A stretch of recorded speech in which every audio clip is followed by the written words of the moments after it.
Thank you for taking the opportunity to view this presentation and learn more about transitioning from high school to college for students with disabilities. My name is Samantha Salvedo, and I am the Director of Access and Accommodations here at College of DuPage. In the slides ahead, I will be discussing some significant changes that students and parents will want to prepare for. Understanding these changes is crucial to a successful transition, but we know it may feel overwhelming. Rest assured that we have an incredible team of people here at the college ready to help every step of the way. Once a student transitions from high school to college, all privacy rights transfer to them. The college will only speak directly with the student when it comes to their education. Students have the option to sign a FERPA waiver form to approve specific types of information to be shared with a designated person.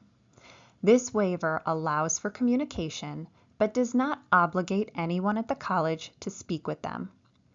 In the Center for Access and Accommodations, we are happy to provide parents and other support people with general information about our department, processes, procedures, but if someone reaches out to talk more specifically about an individual student, even when a FERPA waiver is signed, we reach out directly to the student to ask if they would like to schedule a meeting so they can be part of any conversation occurring.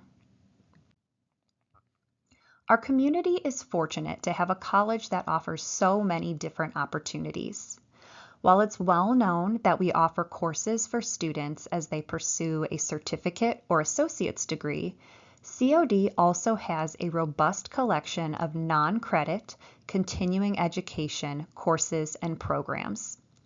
Continuing education even has options designed specifically for individuals with disabilities, such as the Coach program and vocational skills courses. For students who may not be ready or able to keep up with the rigor of traditional college courses, options within continuing education can be a way for them to experience the other benefits of a college environment.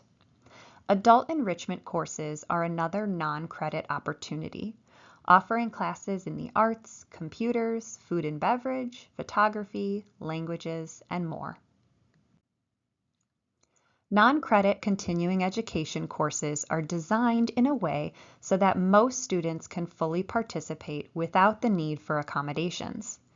Additional information about COD's non-credit opportunities can be found on the COD website. For the remainder of the presentation, I will be discussing supports for students with disabilities who will be taking credit classes to work towards a certificate, degree, or to transfer.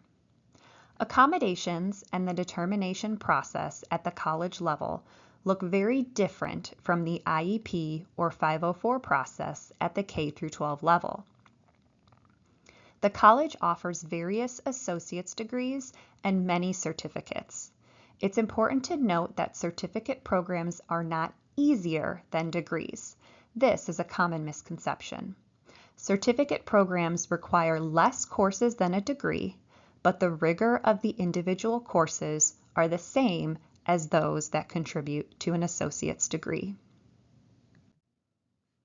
There is no direct transfer of accommodations from high school to college. IEPs and 504 plans are not sent with transcripts. No coordination is done between the high school and college on behalf of the student regarding accommodations. Unless a student follows the request steps outlined later in this presentation, the college and our office will have no prior knowledge of their disability or history of accommodations. Paperwork regarding K-12 accommodations, such as IEPs or 504 plans, can be used to support that a student qualifies for accommodations at the college level, but they do not dictate what the college must approve. The most recent 3-year evaluation is the most helpful IEP to provide. Often, this is done during a student's junior year. For students with a 504 plan, it is often helpful to submit paperwork from a healthcare provider that can give us a more robust view of the individual's needs in addition to their 504 plan. The reason that accommodations and support services for students with disabilities change from high school to college begins with the law. In the United States, individuals with disabilities are entitled to a free public education from kindergarten through 12th grade. The law that supports students with disabilities during that K through 12 education is IDEA. It is an entitlement law that focuses on ensuring that a student successfully completes each year of school and ultimately graduates with their high school diploma. Alternatively, college is not an entitlement. The laws that support students with disabilities in higher education are the Americans with Disabilities Act as amended and Section 504 of the Rehabilitation Act of 1973. These are civil rights laws that focus on preventing discrimination on the basis of disability and ensuring equitable access to services and programs provided by the college. Students must meet admissions criteria, course prerequisites, and other measurements to be considered qualified regardless of disability. One of the biggest adjustments when a student transitions from high school to college is the transfer of responsibility. This is true for all students, not just those who have had an IEP or 504 plan. During a student's K through 12 education, nearly everything was done on their behalf, some things even done without the student knowing at all. Once a student begins interacting with a college, even during the admissions phase, responsibility and ownership shifts to them. Let's take a deeper look at how the legal changes and shift in responsibility differ from high school to college. In high school, staff assess to determine what tasks are more difficult for a student. Sometimes this is directly tied to their disability, other times it's technically unrelated. Regardless, the IEP or 504 plan team steps in to adjust, modify, accommodate, substitute, or even eliminate those identified difficult tasks. At the college level, something being more difficult, even if it is directly related to a disability, does not automatically require action or accommodation.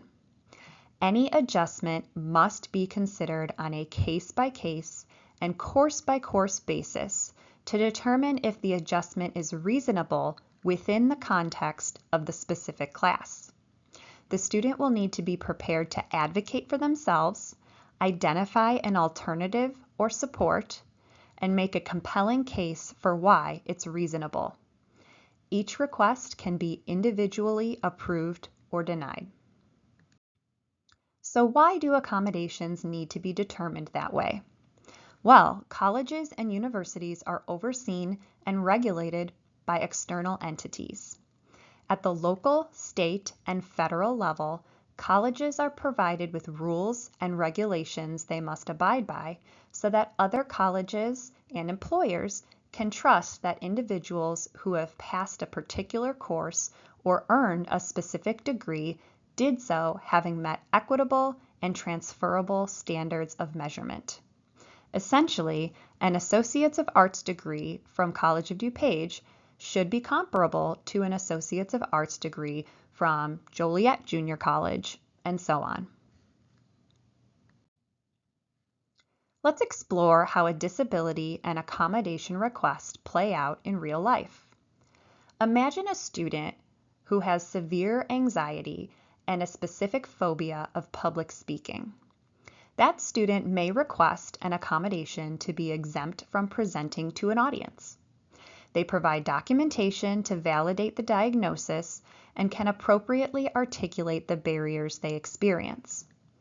Despite the legitimacy of the disability, we cannot just approve the request. We must consider how the request would impact the courses the student is enrolled in. Speech 1100 and English 1101 are two courses which students commonly take during their first term at College of DuPage and are requirements of both an associate's degree and a bachelor's degree down the road. In the English course, the objective is for students to express ideas in writing, which means we can explore an alternative to public speaking without fundamentally altering the course and violating those accreditation standards we just talked about. For the Speech 1100 course, presenting to a group is fundamental. We could not approve the request to exempt the student from public speaking without also violating the integrity of the course. Based on what we just learned about the accommodation determination process, we now know that exploring the courses a student is enrolled in is instrumental in exploring accommodations. Therefore, students need to be registered for their classes before we can discuss potential accommodations. Students should follow the typical enrollment process here at the college, including meeting with an academic advisor and registering for their courses. Once registered, students can begin their request process for accommodations. Accommodations can be requested online from anywhere. However, students are welcome to stop by or give us a call if they need additional support. Once a request has been submitted, our staff will reach out via email to schedule an appointment. The student is the one who needs to schedule the appointment. We will not schedule with a parent on behalf of a student. Sometimes we get phone calls that a student submitted a request but never heard back. However, they were not checking their email and missed multiple outreach attempts from us. It's very important that students are regularly checking their COD email. Students are welcome to invite individuals of their choosing to their intake appointment. However, those guests should be prepared to listen and allow the student to speak on their own behalf. Input from support people can be helpful, but should be done to supplement what the student shares themselves. Most accommodations will be determined and finalized during the intake appointment. The student will receive an electronic letter of accommodation through their COD email address. They are then responsible for sharing that letter with instructors of their choosing. Some students share their letters with every teacher for every course. Others are more selective. Students are not entitled to any accommodations if they don't share their letter with their instructor. The center does not share letters on the student's behalf. Each semester, the student will be required to submit a semester renewal so that we can review their accommodations for their new set of classes.